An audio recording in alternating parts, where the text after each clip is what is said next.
So we are starting chapter 17, and chapter 17 covers sound. Now, the first section is just going to be a general overview of what sound waves are, and more specifically, how we generate sound waves. And one of the easiest ways to generate sound waves is to use some type of vibrating surface. In this case, we'll look at a tuning fork. And a tuning fork is just, well, as its name implies, it's a fork-shaped structure made out of metal, typically made out of a light metal like aluminum. And the forks will vibrate back and forth. They will basically swing side to side. And as they do so, their surfaces are pushing and pulling on the air. And that's very, very important because in order to generate sound waves, we have to disturb the local air around the tuning fork and cause this disturbance to basically propagate away. And of course, that is the sound wave. Now, from the previous chapter, we talked about waves. We said there are two geometries of waves. There's transverse waves, like waves on a string, and there are longitudinal waves, which vibrate in the direction that the waves propagate. So we can understand that these surfaces on the tuning fork are vibrating back and forth. And again, as they do so, they're going to push the air molecules forward, okay? The air molecules come forward, they collide with other air molecules, causing this disturbance to propagate away.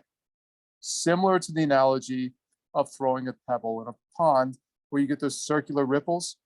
Here, you are disturbing the local air with these vibrating forks, these vibrating blades, and this is creating ripples that are propagating through space, and we hear them.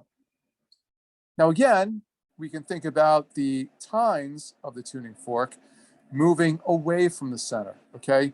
Moving to the right in this particular case for the right tine. And what's that going to do? It's going to compress the air right here. So in that location, the air is going to be denser. It's going to be at a higher pressure.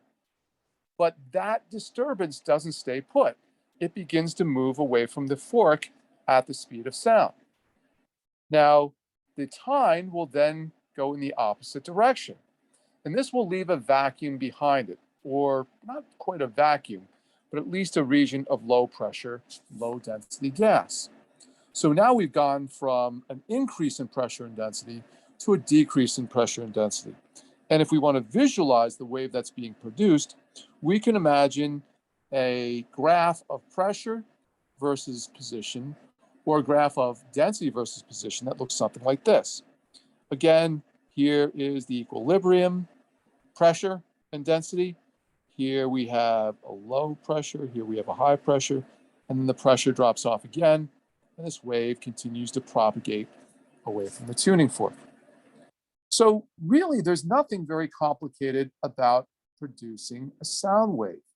All you need really is some surface that's going to do work on the surrounding air and create this disturbance. And if it does it in a periodic fashion, it's going to produce a wave which has a constant period and therefore constant frequency.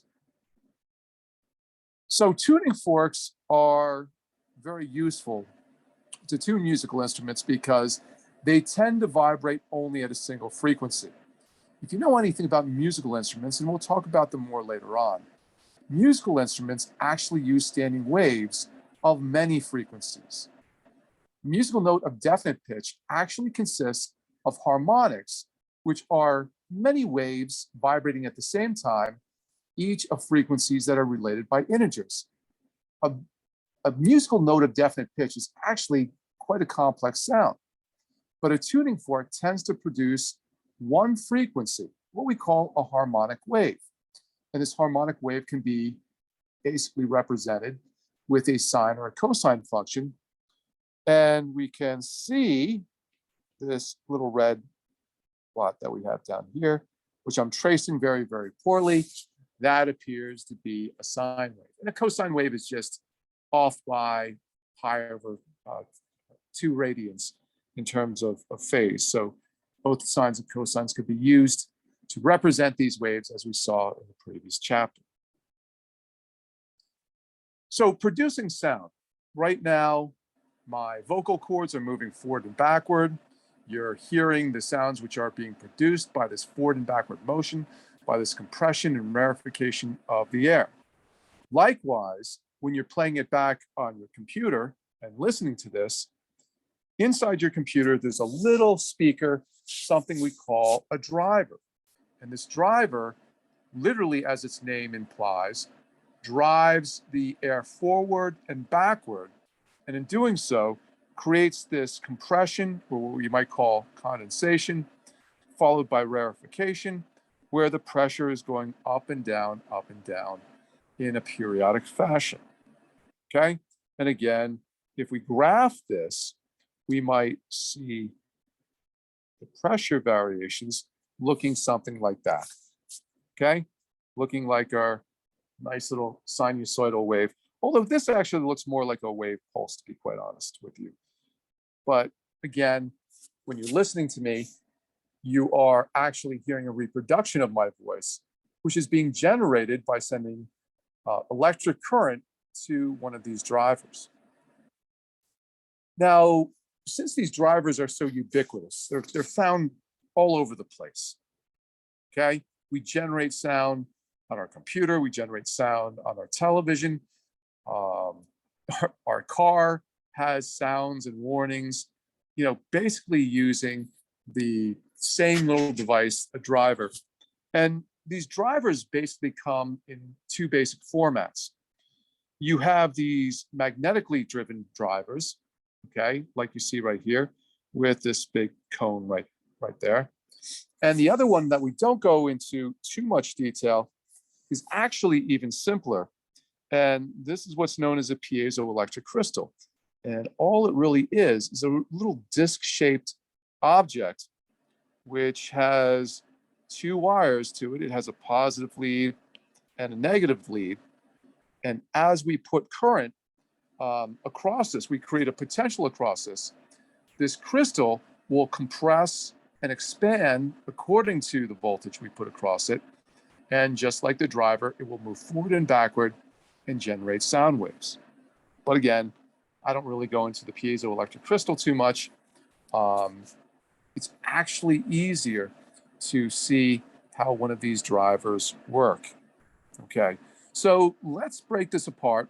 Again, you've almost certainly seen a driver of some sort, some cheap speaker or a more expensive speaker, depending on the sophistication in the system that is generating the sound. And many of these speakers in home audio systems will actually have multiple drivers in them. And the reason for this is some drivers are better at producing larger wavelength, lower frequency sounds, where others are much better at producing higher frequencies, smaller wavelengths. All right. Now, in this one, you can see two magnetic drivers. Let me just change the color there because that's hard to see. Here we see a big driver. Sometimes this is called a woofer because it produces low frequency sounds. And then you see what is probably a smaller version of the same thing. And this is oftentimes referred to as a mid-range. And the smallest ones are actually called tweeters because, as their name implies, they produce high frequency sounds much like a bird would produce. So here's what a cutaway would look like for one of these drivers. We see that, first of all, there's this big permanent magnet, okay? This big permanent magnet actually is a ring. If we saw it from the front view, we would see it looks sort of like a washer, okay? Almost like a donut or a washer. But this magnet, it produces a permanent magnetic field. And then you have a secondary magnet, which is basically hooked up to a current. This is known as a voice coil. This is a wire that's wrapped around the bottom of the cone. And we'll see an image of that. So between the permanent magnet and the temporary electromagnet, the voice coil, we can put in a positive and negative polarity, which causes the magnets to attract and cause the magnets to repel. So what that does is it forces the voice coil toward the permanent magnet or pushes it away from the magnet. Now, when it pulls it toward the magnet, we are pulling back the entire cone, and that's creating a vacuum. Well, not a perfect vacuum, but at least a decrease in pressure. When the magnets repel one another, the cone is going to be forced forward, and that is going to create a higher pressure or a condensation in the air. So rarefication as the cone moves backward, compression as the cone moves forward. It's the same exact process as we described for the vocal cords. And here you can see one of those permanent magnets. Here's a longer one that's cut away. Here is I guess a thinner one. Oftentimes you'll use a thin one plus the longer hollow one. But in any case, those provide the permanent magnet field. And this voice coil sits right inside this hollow opening right here. So again, when the polarity is such that the magnetic fields are attractive, that voice coil is going to be pulled into that hollow region. When the polarity is such that the two magnets repel, then it's going to be pushed out, and that creates the forward and backward motion of this cone that you see right here. Okay? The amazing thing for these drivers is that the cone itself is just made out of paper, which is usually impregnated with some type of epoxy or resin. So it's really not that complicated of a system. You've got this soft metal iron permanent magnet. You have this copper wire, which is very thin. And you have basically this paper, which has been treated with some type of material to give it better rigidity, better seal against the air. And this spider acts as a spring or like a suspension. So again, when the polarity is such that the magnetic fields are attractive between the voice coil and the permanent magnet, the cone slides back, and that here is shown as a positive polarity. When we send a negative polarity into there, it's actually pushed in the opposite direction. And again, we can look at this driver as being very similar to the suspension that we see on a car. You have essentially a frame which is going to be rigid, like the rigid frame of the car. You have the spider, which is essentially a spring, like the leaf spring or like the struts that you find in a car. And then you have the movable speaker cone, which is going to interact with the air, just like the tires interact with the road. So very, very similar process that's happening here. Now, the speaker itself, in some ways, mimics, I won't say mimics, is analogous to a forced, you're gonna like this, forced damped harmonic oscillator, something we talked about very briefly at the end of the chapter on harmonic motion. Now, what does that mean?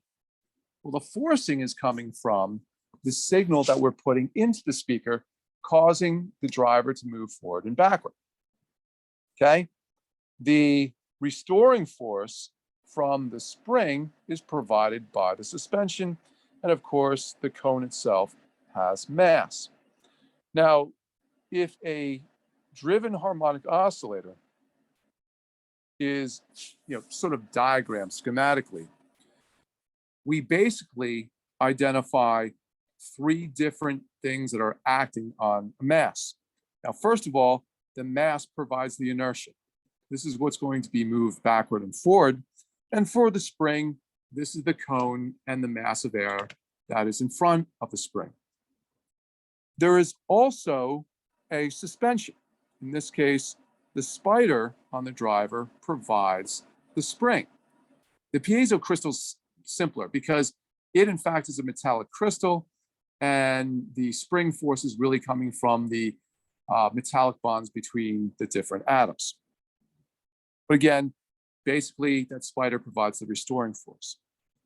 You have a driving force, which is going to cause the speaker to move forward and backward. and this is coming from the voice coil. So this is what drives the speaker back and forth. That's the driving force. And then finally, you have a damping force. And anything that provides friction provides a damping force. And certainly the air will provide a resistive force, preventing, well, not preventing, but at least slowing down the cone from moving forward and coming back. Now, most damped harmonic oscillators have a very strong resonant frequency at which they like to vibrate at. That's not really good for a speaker. The more you damp these, the less prominent the peak becomes. But again, you want the speaker to be responsive for all frequencies that it operates over. So instead of being exactly like a forced harmonic oscillator, it is engineered in such a way that its frequency response is fairly flat. So if you looked at an inexpensive driver, we would see that it responds equally for oscillations at 400 hertz as it does for oscillations at 10 times that frequency at 4,000 hertz. So a speaker like this would be good for a narrow, well, not a narrow range of frequencies, but a mid-range of frequencies from about 400 to 4,000 hertz, okay? And again, we say it has a flat response, all right? Meaning that an input at any frequency between 400 hertz and 4,000 hertz is going to be reproduced faithfully, which is really important because you're trying to reproduce a recording. All right. Oh, by the way, if you look at the speaker that we saw before, we're going to go back just a little bit. You look at the speaker that we saw before. This has two different drivers. Again, a low frequency driver, which probably operates over the lowest frequencies. You know, the lowest frequency that you can hear is 20 hertz. It's probably good up to a few hundred hertz, okay? It has a fairly flat response there.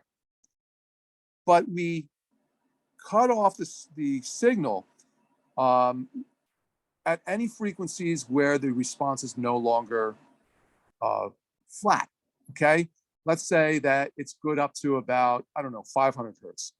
So we'd put a filter on the large driver, which would cut off any frequency greater than 500 hertz. Likewise, the smaller driver is probably good from 500 hertz all the way up to maybe about 10 kilohertz. So that would have a filter on it that filter out any sounds below 500 hertz. We call these crossover circuits, and they selectively, in higher priced audio systems, send the signal to the drivers that can most faithfully reproduce the sound. Okay. Now, let's go to how we categorize sound according to frequency. Now, first of all, we know that humans can hear from about 20 hertz to about 20,000 hertz. That's 20 kilohertz. So we call this the audible range, okay? If you're older like me, it's probably more like 25 hertz to about 15 kilohertz. I think I recently tested my own hearing, and at my age, 15 kilohertz is pretty good for my age. As you get older, you lose some of that highest frequency. Okay. What about the frequencies that are lower than 20 hertz? What do we call those? Well, just like we call the wavelength of light, which is too low in frequency for our eye to hear, but just below what is in the visible part of the spectrum, just like we call that infrared, we call sound that is too low in frequency to hear infrasonic or infrasound. Okay? Likewise, once we get to 20,000 hertz, human beings can't hear that noise anymore. Above 20 kilohertz, we have sound that we call ultrasound. Basically, ultraviolet light is light that is too high in frequency for our eye to see, just above the visible. Here, ultrasound is frequency too high for our ears to hear. Okay, so that's one way to classify sound waves. And again, infrasonic waves, anything below 20 hertz, these don't have a lot of applications. Okay, in sound systems, we tend to produce infrasonic waves, even though we can't hear it, because that deep bass, if it's at a low enough frequency and at a high enough intensity, instead of you actually hearing it, the resonances in your chest, your skin can actually feel these oscillations. Okay, so you talk about feeling the music, especially you go to a club, you go to a concert, where you turn up your audio system in your car or at home, you're feeling that thumping. Some of that energy is coming from frequencies that you're not actually hearing, but are in the infrasonic part of the spectrum. And the drivers that are designed to produce these very, very low sounds are called subwoofers, to distinguish them from woofers that produce audible frequencies of sound. Okay, these subwoofers are specially designed to produce very, very low frequencies of sound. Beyond this, infrasonic waves don't have a lot of applications. Infrasonic waves are produced during earthquakes. They're produced by nuclear explosions. We actually have microphones set throughout the world to detect infrasonic waves. And certainly the recent eruption near Tonga generated some of the largest infrasonic waves in our atmosphere that have been seen for quite some time. In fact, the infrasonic waves made it all the way around the globe. Ultrasonic waves, again, are frequencies above 20 kilohertz, and they in fact have a lot of different applications. Okay, let's go back to the chart of different frequencies. Here we can see that above 20 hertz, 20 kilohertz, some animals can hear it, but we also use ultrasonic waves right above the frequencies at which we can hear in chemistry to catalyze chemical reactions, but also to clean things like glassware. Jewelry is cleaned with ultrasonic waves, typically around this frequency. Above this, we have medical and destructive ultrasound. Now, when I mean destructive, we're talking about things that are going to break up kidney stones, things that are going to break up tumors, things that are basically designed to help us, but that are destructive, but help us in a positive way. Okay. Even further above this, ultrasonic waves at even higher frequency can be used to test materials, just like we can use ultrasounds to see inside the human body. We can use these to see inside different structures. And also for welding, microscopic welding can be done with ultrasound. Of course, here is one of the most common applications of ultrasound. We do not want to X-ray inside the human body when somebody's carrying a child. That's because X-rays are ionizing radiation and they can harm the fetus. Therefore, we need a way to image inside the body which doesn't involve ionizing radiation. Well, how do we see? We use visible light, and as long as something is not smaller than the wavelength that we're looking with, we can produce an image from the propagation of these waves. Well, sound waves, although they're different from the transverse electromagnetic waves that we have in visible light, sound waves have many of the same properties. The problem is in the audible part of the spectrum, the smallest wave that we're going to get is probably on the order of a couple of centimeters. The other problem is, if you look at the equation that says V equals lambda times F, as the speed of sound increases, and it increases in water, it's many times faster in water than it is in air, for the same frequency, the wavelength has to actually be smaller. I'm sorry, actually has to be bigger, not smaller, bigger. If I make the left-hand side of the equation bigger, the right-hand side of the equation has to be bigger. That means that if I try to look inside the human body using audible wavelengths, I would not be able to see anything that's smaller than a few tens of centimeters. Okay? So audible frequencies don't work. So how do I make ultrasound work? Well, again, V equals lambda times F. If I want my frequency, if I want my lambda to be small enough to see the resolution of the details of an unborn fetus, okay?